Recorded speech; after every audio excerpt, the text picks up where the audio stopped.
Graça e paz, meus irmãos. Pastor Gilson Soares, aqui da Igreja Boas Novas, em Guarabira, trazendo aqui a continuação da biografia de Smith Wigglesworth. Hoje estamos no capítulo número 7, em Trabalhos Muito Mais. Você que está passando pelo nosso canal, se inscreva, dê o seu like, ative o sininho para receber mais notificações. Temos muitas coisas boas para trazer. Muitas mensagens de John G. Lake, Charles Finney, Dr. Matt Lloyd Jones, muitos outros nós vamos trazer. Mas, para isso, nós queremos pedir, colabore com o nosso canal, com qualquer valor que Deus tocar no seu coração. Aí na descrição você vai saber como fazer. Capítulo 7, em Trabalhos Muito Mais. Está escrito: trabalhei muito mais do que todos eles, declarou Paulo.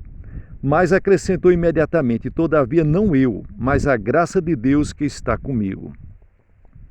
O nosso grande coração, como apóstolo, dedicava-se em muitos e muitos trabalhos, muitos e muitos mais. Mas sempre reconhecia que o fruto era da graça e pela fé. Para ele, a atitude de fé não era a de preocupação e cuidado, nem tanto de prantear e gemer noite e dia, mas a de apoderar-se do que Deus, na sua graça, quer nos dar, no espírito de quem confia somente e inteiramente em Deus. Reconhecia que Deus não pode falhar nas suas promessas. Creu na palavra que Deus nos deu tudo o que diz respeito para a vida e para a piedade. Assim, se apoderava com fé viva das grandíssimas e preciosíssimas promessas e havia constante cumprimento do que estava escrito na palavra de Deus e continua escrito até hoje, a manifestação do poder de Deus. Desejamos novamente deixar o nosso grande coração continuar a sua história. Deus tem me abençoado em muitíssimas viagens que tenho feito e de muitas e muitas maneiras. Tenho visto pessoas cegas de nascença receberem a vista.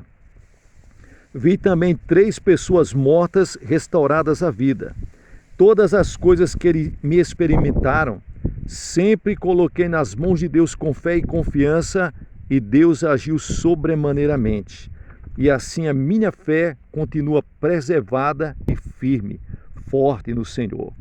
Tive o privilégio de trabalhar na Índia e no Ceilão e presenciar a maneira de Deus operar prodigiosamente. O maior grau de avivamento foi talvez em Colombo. Deus abençoou grandemente. Eu pregava sob a unção do Espírito Santo e ajuntou-se a multidão, que encheu o lugar quase a ponto de sufocar-se. Porém, Deus manifestou seu poder maravilhoso. Depois de pregar, e isso por meio de intérprete, com o calor quase insuportável, oramos todas as noites por cerca de 500 doentes. Apesar do grande calor, as senhoras assistiam com as crianças de colo. Havia, às vezes, 50 crianças ou mais em uma só reunião e todas choravam por causa do intenso calor. Ao iniciar o culto, eu anunciava: antes de pregar, queremos ministrar para as crianças. Foi uma maravilha ver, ao impor-lhe as mãos, como um espírito de silêncio sossegou e paz desceu sobre as reuniões. O poder de Deus estava em nosso meio. Certo homem que estava no meio da multidão e passara muitos anos cego, foi curado imediatamente. Deus lhes abriu os olhos repentinamente. Presenciamos muitos milagres da mesma ordem. Não compreendo como Deus pode conceder glória e poder a qualquer de seus filhos, mas Ele o faz. Havia milhares de pessoas que não podiam entrar nas reuniões, mas ao passar entre essas grandes multidões, as que não podiam entrar, estendia as minhas mãos para tocar nessas pessoas de uma forma rapidamente. Mas muitos corriam para tocar em mim, e ao tocar em mim foram curadas. Me admiro da graça de Deus que permite tal coisa acontecer. Há algo em crer em Deus que induz Deus a passar por 1 milhão de pessoas para nos ungir. Creio que Deus sempre vem para nos encontrar em qualquer coisa especial se tivermos a coragem de crer nele. Em certo lugar, eu podia ficar apenas 4 dias. O povo estava desapontado ao saber que eu tinha de partir.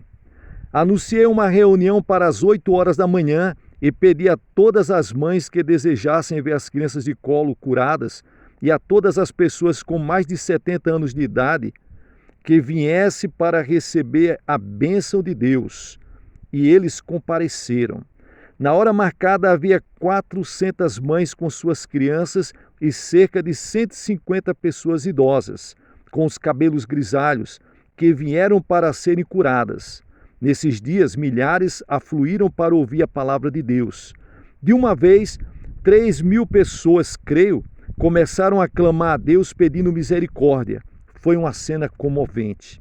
Certo dia, desembarquei na Noruega, às 9 horas da manhã. Disse a um amigo, que servia de intérprete: ninguém sabe que eu estou aqui. Vamos dar uma volta à vontade pela cidade. Eu estou muito cansado. Passamos algumas horas descansando ao sol, mas quando voltamos, as ruas em redor do edifício onde eu ia falar estavam cheias de toda a sorte de veículos de comunicação. Pessoas estavam chegando de cadeiras de rodas, pessoas doentes trazidas de padiola.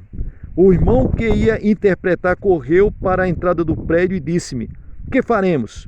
O edifício está repleto de pessoas." Despi-me do paletó, subi em um veículo e ali mesmo orei pelo povo. Houve grandes brados na rua. Cada vez que Deus curava alguém, as pessoas irrompiam em louvores, glorificando o nome do nosso Senhor e Salvador Jesus Cristo.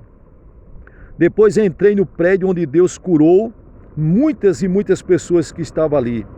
Mas isso não foi tudo. Sentamos-nos para comer. Antes de nos levantarmos da mesa, o telefone tilintou. Alguém telefonou e disse: "Que faremos? A Câmara Municipal está cheia e milhares estão do lado de fora. A polícia não pode dominar a multidão." Eu respondi: "Iremos já." 2 policiais me acompanharam. Passamos pela multidão com muito custo. Ao entrarmos na Câmara Municipal, tudo estava abarrotado de maneira como jamais tinha visto. O auditório formava uma massa tão compacta que ninguém podia cair no chão. O Espírito do Senhor estava sobre mim. Comecei a pregar. Não me lembro mais do assunto, mas senti-me consumido pelo zelo do Senhor. Clamei a Deus e pedi-lhe uma mensagem diferente para que acontecesse algo nessa reunião diferente e marcante que diferenciasse das demais reuniões. Que coisa maravilhosa! Enquanto eu pregava, ouvi a voz de Deus dizendo-me: "Se pedires, dar-te-ei todas estas almas." Continuei a pregar e Deus repetiu: "Se me pedires, dar-te-ei todas estas almas." Eu sabia que era a voz de Deus, mas demorei algum tempo até aceitar. Então ouvi novamente a voz do Senhor: "Se me creres e me pedires, dar-te-ei todas estas almas." Olhei para ele e disse: "Pois bem, Senhor, digne-te em fazê-lo. Peço-te o favor de conceder-me todas estas almas para entregar em tuas mãos." Deus soprou sobre nós e o Espírito Santo varreu todo o auditório. Nunca tinha visto coisa semelhante. Todos clamaram pedindo misericórdia. Creio que Deus me deu todas as almas. Essa é a minha concepção de Pentecostes. O Pentecostes é crer que depois do Espírito Santo nos sobrevir, temos poder. Não receis crer. Crede que Deus vos está fazendo co-participantes da natureza divina por meio das suas preciosas e muito grandes promessas. Seu poder eterno, operando em nós, produz uma ordem divina que nada no mundo pode ultrapassar. Smith Wigglesworth, durante toda a sua vida, preferiu ficar desligado de qualquer grupo de crentes. Seu coração ardia de amor por todos os santos. Acompanhamos ele várias e várias vezes em muitas e muitas reuniões em várias denominações diferentes, mas sempre preferiu ficar afastado das convenções. Os pastores e pastores presidentes convidavam para que ele participasse das convenções, mas ele dizia: "Meus irmãos, eu não irei. Enquanto vocês estiverem resolvendo as coisas, eu estarei aqui orando por vocês." Deus estava trabalhando através do seu servo. Eu me lembro, certa vez, em viagem para Candife, no sul de Gales, que passei muito tempo em oração. O carro estava lotado de pessoas e eu subi aquele carro. E ao subir naquele carro eu senti que aquelas pessoas não eram salvas. Mas havia tanta brincadeira e tantos gracejos entre os passageiros que não achei a oportunidade de dizer uma palavra sequer. Quando o trem já estava muito distante da cidade, me levantei para ir lavar as mãos, esperando ir diretamente da estação para o culto. Ao voltar para o meu assento, certo homem, na minha frente, levantou-se repentinamente e me disse: Senhor, eu estou convicto do meu pecado. Caiu de joelhos e em poucos minutos todas as pessoas que estavam no vagão, todos os passageiros, começaram a se ajoelhar e perguntaram: quem é o Senhor? Qual o seu ofício? O Senhor já nos convence do nosso pecado sem nem abrir a nossa boca. Que faremos para ser salvo? É isso que Deus faz. É assim que Deus quer usar você. Em uma viagem para a Austrália, escreveu: comecei a testificar particularmente entre os passageiros do poder de Deus. Houve grande convicção e cada um passou a falar ao próximo. Assim foi-me aberta uma grande porta.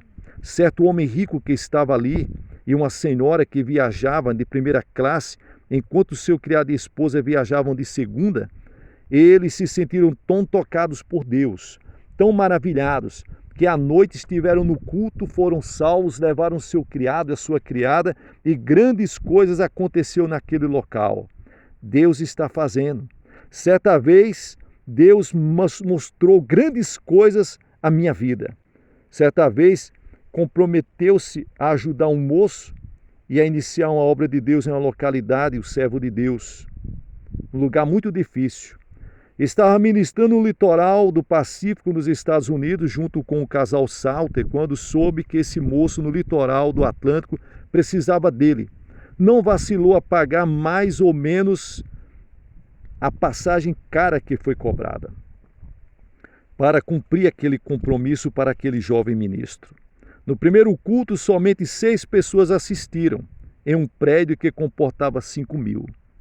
Não foi um início muito animado, mas antes da campanha findar, os auditórios encheram, o grande edifício não cabia mais as pessoas naquele local. Seu zelo não diminuiu no calor dos trópicos, onde enfrentou os maiores problemas entre os enfermos, nem se mostrou menos zeloso na gélida Noruega ou Finlândia, pregando e orando pelos doentes, onde o intérprete, após outro, cansava de interpretá-lo. Dizia-lhes infrequentemente: é impossível realizar 3 cultos por dia nessa cidade. O povo não assistirá, e se assistisse 3 cultos, seria demasiadamente para qualquer pregador. Entretanto, realizavam-se 3 cultos por dia. O povo assistia e ele resistia durante 1 mês de cada vez. Mesmo nas maiores campanhas, em tendas de lona e sob as maiores provações, ele mantinha suas forças, semanas a fio pregando o Evangelho. Demonstrou que o jugo do Senhor é suave e que seu fardo é leve. Alegrava-se em fazer a vontade de Deus. A sua comida consistia em fazer aquilo que Deus lhe dera para cumprir o seu ministério. O gozo do Senhor o susteve durante toda a sua vida. Trabalhava mais nos domingos do que em qualquer outro dia. Durante um período de muitos anos, pregava ao ar livre até muito tarde, nos sábados à noite. Depois realizava uma reunião de oração. Apesar disso, levantava-se cedo nos domingos, arrumava tudo para os cultos durante o dia. No tempo de frio, ele cuidava muito mais de aquecer o seu próprio coração e depois o prédio. Espanava os bancos, orava sobre cada banco ao passar o espanador, aprontava a mesa para a ceia e presidia o culto de oração cedo de madrugada. No princípio, sua esposa fazia a maior parte da pregação e cuidava dos muitos hóspedes em sua casa. Depois dos cultos dos domingos à noite, sempre havia almas buscando a salvação e o Wigglesworth chegava e pregava novamente para aqueles que estavam famintos. Em seguida, a doce comunhão com os hóspedes em redor da mesa de jantar continuava até muito depois da meia-noite. Nosso grande coração e sua esposa eram dignos de imitação como os pais espirituais. Não somente tinham um grande número de filhos no Senhor, mas cuidavam deles, alimentavam-nos com a palavra de Deus e lutavam em oração para que cada um se firmasse em toda a vontade de Deus. Suas vidas práticas, tanto como seus preceitos, suas vidas santas, tanto quanto as suas lições de integridade, estimularam e deram forma para as vidas de muitos jovens ao entrarem na obra de Deus. Obreiros em toda parte do mundo louvavam a Deus pela inspiração recebida das vidas desses dois servos do Senhor.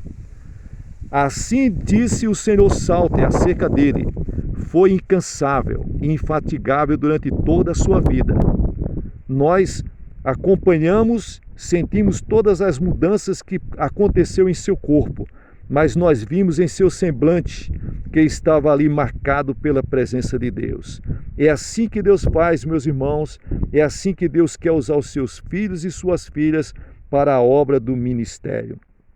Assim, Smith Wigglesworth trabalhou em labor e fadiga até o pôr do sol.